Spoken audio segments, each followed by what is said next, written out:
ഇടുക്കി ജില്ലയിൽ ആചരിച്ചു വന്ന വായനാ പക്ഷാചരണത്തിന് സമാപനം. ജില്ലാതല സമാപന പരിപാടി മന്ത്രി റോഷി അഗസ്റ്റിൻ ഉദ്ഘാടനം ചെയ്തു. ഇന്നത്തെ തലമുറ ഡിജിറ്റൽ വായനയ്ക്കാണ് പ്രാധാന്യം നൽകുന്നത് എന്ന് മന്ത്രി പറഞ്ഞു.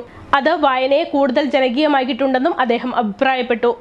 കേരളത്തിലെ ഗ്രന്ഥശാല പ്രസ്ഥാനത്തിന്റെ ഉപജ്ഞാതാവ് പി.എൻ. പണിക്കരുടെ ചരമദിനമായ ജൂൺ 19 ആരംഭിച്ച് പ്രശസ്ത സാഹിത്യകാരൻ ഐ.വി. ദാസ് അനുസ്മരണ ദിനമായ ജൂലൈ 7 സമാപിക്കുന്ന വായനാ പക്ഷാചരണത്തിന്റെ ജില്ലാതല പരിപാടി ജില്ലാ ഭരണകൂടം, ഇൻഫർമേഷൻ ആൻഡ് പബ്ലിക് റിലേഷൻസ് വകുപ്പ്, വിദ്യാഭ്യാസ വകുപ്പ്, ജില്ലാ ലൈബ്രറി കൗൺസിൽ, പി.എൻ. പണിക്കർ ഫൗണ്ടേഷൻ, ജില്ലാ സാക്ഷരതാ മിഷൻ എന്നിവർ സംയുക്തമായാണ് സംഘടിപ്പിച്ചത്. വായനാ പക്ഷാചരണത്തോടനുബന്ധിച്ച് വാഴത്തോപ്പ് സെന്റ് ജോർജ് ഹൈസ്കൂളിൽ സംഘടിപ്പിച്ച ജില്ലാതല പരിപാടിയുടെ ഉദ്ഘാടനം മന്ത്രി റോഷി അഗസ്റ്റിൻ നിർവഹിച്ചു. വായനയുടെ രൂപങ്ങൾ മാറുകയാണെന്നും ഡിജിറ്റൽ രൂപത്തിലായാലും പുസ്തക രൂപത്തിലായാലും വായന അവസാനിക്കുന്നില്ല എന്നും അദ്ദേഹം പറഞ്ഞു.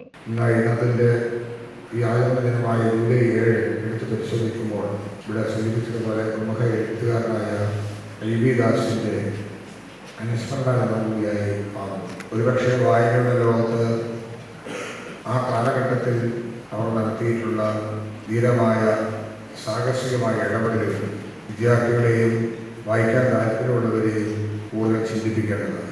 അതുകൊണ്ട് വായനയെ നമുക്ക് ഏറ്റെടുക്കാനും പാഠ്യപുസ്തകങ്ങൾക്കൊപ്പം അറിവ് ലഭിക്കാവുന്ന ഏതിനെയും സ്വീകരിക്കാനും ഉതകുന്ന വലിയൊരു തുറവി നമുക്കുണ്ടാവണം. അതൊക്കെ നമ്മുടെ വളർച്ചയിൽ ഏത് തലത്തിലേക്കും ഇപ്പോൾ സിവിൽ സർവീസ് എക്സാമിനേഷനൊക്കെ പങ്കെടുക്കുന്നവർ എത്രയോ കൂടുതൽ കാര്യങ്ങൾ മനസ്സിലാക്കാനായിട്ട് സാധിക്കുന്നു. അവരുടെ അറിവിൻ്റെ വളർച്ചയുടെ ഘട്ടം ജീവിതാവസാനം വരെ തുടർന്നുകൊണ്ടിരിക്കും. ഒരിടത്തും അതിനൊരു സ്റ്റോപ്പില്ല.